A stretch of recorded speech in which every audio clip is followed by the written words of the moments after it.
ഞാൻ ഒളിഞ്ഞു തന്നെ ഇരുന്ന് പ്രയോഗിക്കുന്ന ഒരാളാണ്. ഒളിഞ്ഞിരുന്ന പോലെ. യെസ്.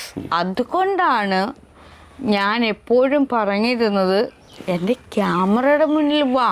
ഇതിൻ്റെ ഇടയ്ക്ക് ഞാൻ പൊന്നിനോട് പറയട്ടെ, നമ്മൾ നമ്മൾ നമ്മൾ കേരളീയരും വിഡ്ഢികളാണ്. തീർച്ചയായിട്ടും. എന്തുകൊണ്ടാണ്? ബോധമില്ല. മഹാപൊട്ടന്മാരും വട്ടന്മാരും മണ്ടന്മാരും ആ കുട്ടികളെ. നാഗാദേവിയുടെ ഉള്ളിലുള്ളത് എന്തൊക്കെയാണോ, ചോര, നീര്, പിന്നെ സിര എന്ന് പറയുമ്പോൾ ഈ എന്താ കുട്ടി, നരമ്പുകൾ, അതിലൂടെ ഒഴുകുന്ന രക്തം. സേഫ് ഗാർഡ് എൻ്റർടൈൻമെൻറ്റ്സ് കൊട്ടാരക്കരയ്ക്കടുത്തുള്ള കുളക്കടയിലാണ്. ഈ സ്ഥലം സൈരന്ധ്രി ദേശം എന്നറിയപ്പെടും. അപ്പോൾ തന്നെ ഏകദേശം ഒരു ഐഡിയ കിട്ടും. എല്ലാ മലയാളികൾക്കും അറിയാവുന്ന ഒരു സവിശേഷ വ്യക്തിത്വം, നാഗ സൈരന്ധ്രി ദേവി. ഇന്നേ വരെ കണ്ടതും കേട്ടതുമല്ലാത്ത ഒരു സൈരന്ധ്രി ദേവിയെ പരിചയപ്പെട്ടാണ് ഞങ്ങൾ ചർച്ച ആരംഭിക്കാൻ പോകുന്നത്. നമസ്കാരം. നാഗ സൈരന്ധ്രി ദേവി ജി അല്ലേ? അങ്ങനെ വിളിക്കുന്നതാണ് ഇഷ്ടം? നാഗ സൈരന്ധ്രി ദേവി അങ്ങനെ വിളിക്കുന്നതാണ് ഇഷ്ടം. നമ്മൾ ഈ ക്യാമറ ഓൺ ചെയ്യുന്നതിന് തൊട്ട് മുമ്പ് കുറേ നേരം സംസാരിച്ചിരുന്നു. അപ്പോൾ എനിക്ക് മനസ്സിലായത് ഞാൻ അങ്ങോട്ട് പറയട്ടെ. ഞാൻ ഈ കുറേ വീഡിയോയിലൂടെ കണ്ടതും കേട്ടതുമായ ഒരാളിനപ്പുറം മറ്റൊരു ശൈലിയും സംസാരവും ചിന്തയും ഉണ്ട് എൻ്റെ മുമ്പിലിരിക്കുന്ന ആളിന്, അല്ലേ? രണ്ടായി എനിക്ക് ഫീൽ ചെയ്തു. ഞാൻ കണ്ട വീഡിയോകളിലെ ആളും ആ സംസാരവും അല്ല എൻ്റെ കൺമുന്നിൽ കണ്ടത്. അല്ലേ? അത് ഇഷ്ടമായത് എനിക്കിതാണ് ഇഷ്ടമായത്. ഇതാണോ? ഇതാണ്. അപ്പോൾ അതെന്തുകൊണ്ടാണ് അത് ഇഷ്ടമാകാത്തത്? ഇപ്പം കുറച്ചുകൂടി ഡെപ്ത് ഉണ്ട് സംസാരത്തിന്. അപ്പോൾ അതിന് ഡെപ്ത് ഉണ്ടായിരുന്നു. അല്ല, ശൈലി രണ്ടാണ്. ഒരിക്കലും അല്ല കണ്ണ, അത് ഡെപ്ത് ഉണ്ട്. എന്നാൽ അവിടെ വന്ന് എന്നോട് ചോദ്യം ചോദിക്കുന്നവർ അപ്രകാരം ചോദിക്കുന്നത് കൊണ്ട് എനിക്ക് ആ ശൈലി എടുക്കേണ്ടി വന്നു. എല്ലാം ഒരാൾ തന്നെയല്ലേ സംസാരിക്കുന്നത്. അപ്പോൾ ആ കാണാമറയത്തിരുന്ന് സംസാരിക്കുന്ന ആളോട്, അത് മീഡിയയിലൂടെ കാണാമറയത്ത് ഫേക്ക് ഐഡിയകളിൽ വന്ന് സംസാരിക്കുന്നവരോട് എനിക്ക് അതേപോലെ സംസാരിക്കേണ്ടി വരുന്നു. ചില ഉത്തരങ്ങൾ ചോദിച്ചു വാങ്ങാം. അതെ. ഇപ്പോൾ പൊന്നി ക്യാമറയുടെ മുന്നിലാണ്. നിങ്ങൾക്കും വേണമെങ്കിൽ ഫേക്ക് ഐ ഡി ഉണ്ടാക്കി എന്ത് അവിടെ പറയാം, മുഖമില്ലാതെ. അല്ലാതെ വ്യക്തിത്വത്തിൻ്റെ പ്രശ്നമാണ്. യെസ്. അതുകൊണ്ടാണ് ഞാൻ എപ്പോഴും പറഞ്ഞിരുന്നത് എൻ്റെ ക്യാമറയുടെ മുന്നിൽ വാ. അല്ലെങ്കിൽ ഒന്നുകിൽ എൻ്റെ ക്യാമറയുടെ മുന്നിൽ വരണം, അല്ലെങ്കിൽ എൻ്റെ തത്സമയത്തിൻ്റെ മുന്നിൽ വരണം, അല്ലെങ്കിൽ നേരിട്ട് വരണം. അനേക കാലമായി ഞാൻ പറഞ്ഞ വാക്കുകളാണ്. എൻ്റെ നേരിട്ട് വന്ന് എന്നോട് ചോദിക്കുക. അതാണ് തൻ്റെ ഇടം, അന്തസ്സ് എന്നൊക്കെ നമ്മൾ പറയില്ലേ. അതിനൊന്നും വലിയ വിലയും നിലയൊന്നും ഇല്ല ഇന്നത്തെ കാലത്ത്. അന്തസ്സെന്ന് പറഞ്ഞാലോ ആഭിജാത്യം എന്ന് പറഞ്ഞാലോ ആഢ്യത്യം എന്ന് പറഞ്ഞാലോ ഒന്നും ഒരു നിലയും വിലയും കൊടുക്കാത്ത ഒരിടമാണ് ഇവിടം. ഈ ലോകം അങ്ങനെ മാറിക്കൊണ്ടിരിക്കുന്നു. പ്രത്യേകിച്ചും കേരളം എന്ന് പറയുന്ന വിഡ്ഢികളായിട്ടുള്ള മനുഷ്യരുടെ ഇടയിൽ എടുത്തു പറയുന്നു. തീർച്ചയായിട്ടും. എന്തുകൊണ്ടാണ്? ബോധമില്ല. മഹാപൊട്ടന്മാരും വട്ടന്മാരും മണ്ടന്മാരും ആ കുട്ടികളെ. അതെങ്ങനെ പറയാൻ പറ്റും നമുക്ക്? ഒന്നിനും മുഖമില്ല. എല്ലാവർക്കും അല്ലല്ലോ, മുഖമില്ലാത്ത കുറേ ആൾക്കാരുണ്ടാവും. അതല്ല, ഒരു ക്യാമറയുടെ മുന്നിൽ നിന്നായാലും പൊതുസമൂഹത്തിലായാലും ഇറങ്ങി നിന്ന് സംസാരിക്കാനുള്ള കഴിവില്ല അവർക്ക്. ചിന്തകൾ എന്താണ്, അവരുടെ ചിന്തകൾ അവരെന്താണെന്ന് അവർ തന്നെ പറഞ്ഞു വയ്ക്കുവാനുള്ള ധൈര്യമില്ല ആർക്കും. എല്ലാവരും മറ്റുള്ളവർ എന്താണെന്ന് നോക്കി നടക്കുക. അതിനെങ്ങനെ ജനറലൈസ് ചെയ്യാമോ? എല്ലാവരും എനിക്ക് ഫേക്ക് ഐ ഡി ഇല്ല, ഒരുപക്ഷെ താങ്കൾക്കും ഇല്ല, എനിക്ക് അറിയാവുന്നവർക്കില്ല. അങ്ങനെ ഒരു വലിയ ശതമാനം ഇവിടെ ആൾക്കാരുണ്ട്. അത് എവിടെങ്കിലും ഒളിച്ചിരുന്നാൽ മതിയോ? അല്ല, അവർക്ക് പറയേണ്ട അവർ നേരിട്ടായിരിക്കും പറയുന്നത്. യെസ്, നേരിട്ട് പറയണം. നേരിട്ട് പറയുന്നവരോടൊപ്പമാണ് ഞാൻ എപ്പോഴും ഉള്ളത്. ഞാൻ എപ്പോഴും പറയുന്നൊരു വാക്കാണ്, ഒളിഞ്ഞിരുന്ന് എന്നോട് സംസാരിച്ചാൽ അതേ ഒളിവോടുകൂടിയായിരിക്കും ഞാനും പറയുന്നത്. അവിടെ ഞാൻ ഒന്നും നോക്കില്ല. സമൂഹം എന്നെ ഏത് കാഴ്ചപ്പാടിൽ കാണുന്നു എന്ന് ഞാൻ നോക്കാറില്ല. ഞാൻ ഒരു പക്ക അവസരവാദിയാണ്. ഒളിഞ്ഞിരുന്ന് പറയുന്ന ആളുടെ മുന്നിൽ ഞാൻ ഒളിഞ്ഞു തന്നെ ഇരുന്ന് പ്രയോഗിക്കുന്ന ഒരാളാണ്. ഒളിഞ്ഞിരുന്ന പോലെ. പക്ഷെ ആളുകളൊക്കെ എന്നെ കാണുന്നുണ്ടെങ്കിലും ആ ഒളിഞ്ഞിരുന്ന് ഇങ്ങോട്ട് പ്രകടിപ്പിക്കുന്നവൻ്റെ മുന്നിൽ മറ്റുള്ളവർ എന്നെ കാണുന്നുണ്ടോ ഇല്ലയോ എന്ന് ഞാൻ നോക്കത്തില്ല. അതേ ഒളിമറയോടുകൂടി ഞാൻ അവിടെ പ്രവർത്തിക്കും, പറഞ്ഞിരിക്കും. അപ്പം മറ്റുള്ളവർക്ക് എന്നെ ഒരു ധിക്കാരി എന്നോ.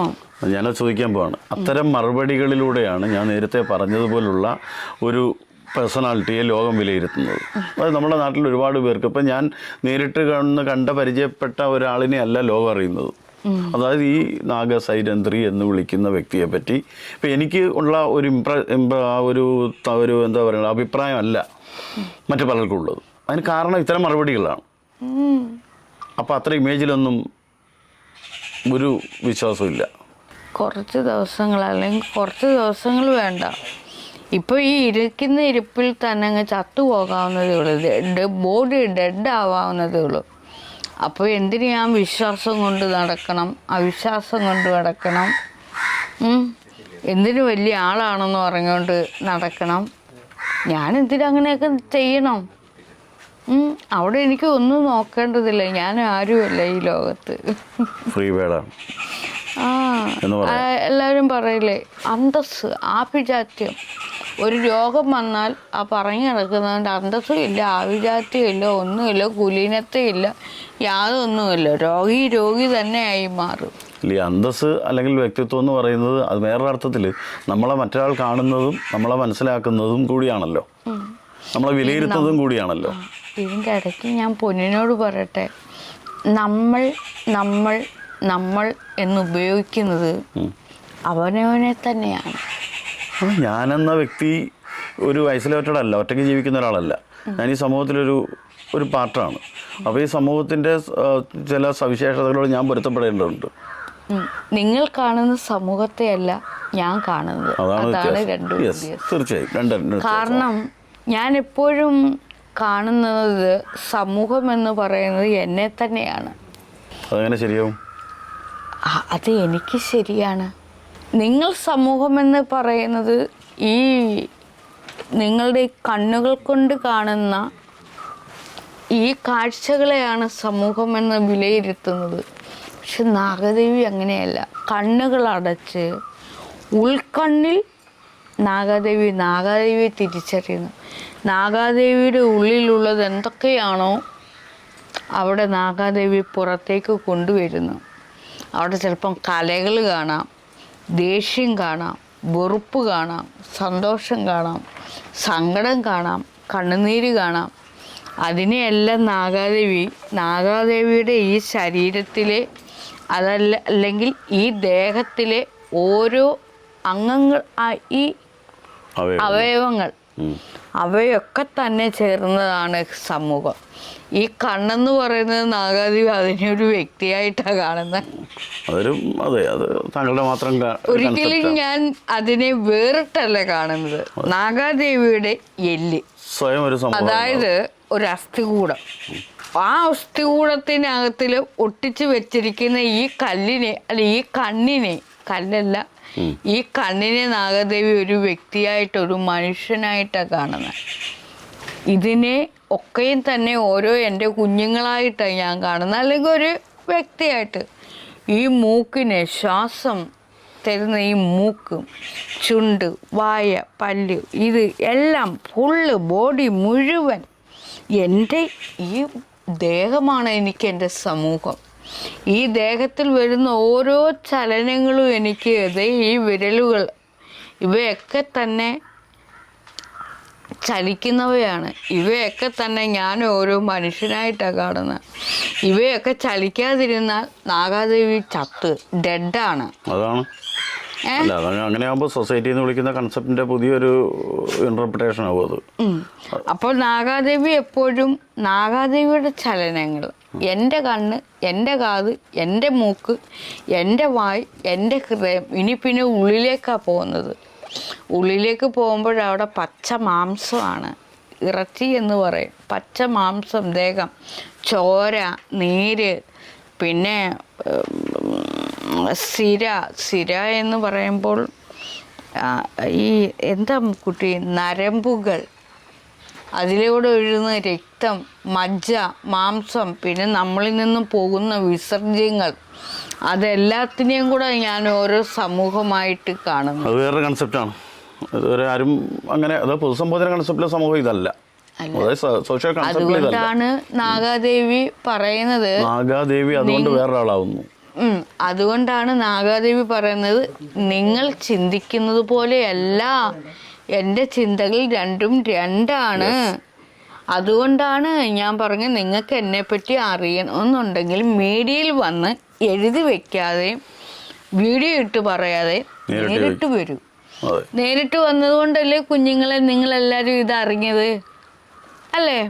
അല്ലെങ്കിൽ നിങ്ങൾ എന്താ കരുതുന്നത് ഈ സമൂഹം എന്ന് പറയുമ്പോൾ വേറിട്ട ഒരു വ്യക്തിയാണെന്നാ? അല്ല, ആ വ്യക്തിയുടെ ചിന്തകൾ വേറെ ആയിരിക്കും. മോനെ പോലെ ഇപ്പം ചിന്തിക്കുന്നവരായിരിക്കും അത്.